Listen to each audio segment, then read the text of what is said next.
Hi, I'm Mindy from Simply Stavish of StavishClan.com. Welcome to my knitting video series where I'll be teaching you intro to knitting and some tips and tricks of things to learn along the way. So today I'll be talking about yarn and needles, two essential components of knitting, of course. Before I show you yarn and needles, I want to encourage you to please go to your local yarn store for your yarn and your needles.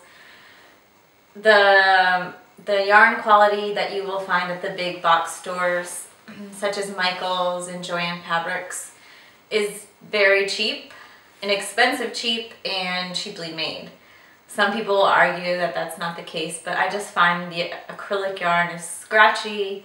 It doesn't have the best stitch definition, and over time it's just not going to wash well, and you won't be happy in the long run. So since you're going to be investing some time into knitting your projects, you might as well spend a little extra money and get good quality yarn. And there's just a much wider range of yarn fibers and weights at your yarn store. And the local shop owners are very helpful. They can walk you through all the different types of yarn and what is best for your particular project.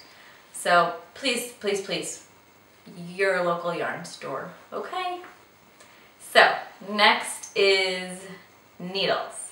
There are many different types of needles. When you think of knitting, you probably think of your regular standard needle, an end tip, and then the pointier tip.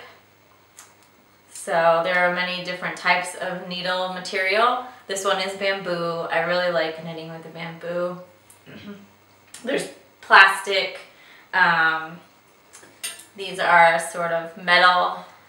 These are called turbo needles. Some people like knitting with these because they can knit. They feel like they knit faster and then the yarn slides off faster. Give it a shot. See what you like. Get a couple of different materials, and you might have a preference over one or the other. So other than your standard knitting needle, this one is a circular needle. This one you knit in the round, so it goes around and around. You would be knitting socks, hats with this. Sometimes small stuffed animals are knit in the round. And there are double pointed needles, two pointy ends. These are mainly used to knit smaller baby items and mainly socks. So that's that. Let's go back to yarn. I kind of skipped over that. When you go to your local yarn shop, yarn usually comes in hanks. You'll have to wind it, and the shop owner will help you wind your yarn for you. It's a lot of fun. When it's wound, it looks like a big cake. Some yarn comes already wound and ready to go.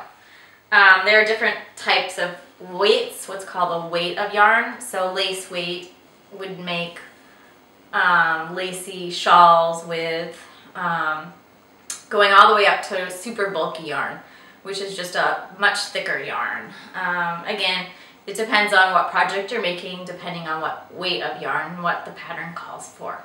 So that's yarn and needles. Come back next time, and I will be talking about patterns and pattern books that I really like. And please come back. Thank you.